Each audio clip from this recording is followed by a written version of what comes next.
साली वेळ कशी फिरली.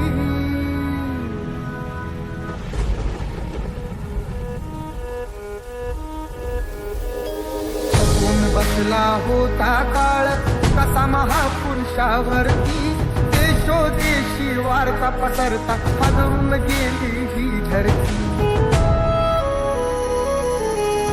काळजातील हंस हरपला तरी याला आली भरती. सूर्य बुडाला अंधार झाला म्हणून जनता ही झुरती. प्रगतीचे ते युगे दिनाची, प्रगतीचे ते युगे दिनाची गुपित मागे सारली. दुष्ट काळाने भीमरायांची प्राणज्योत ती चोरली.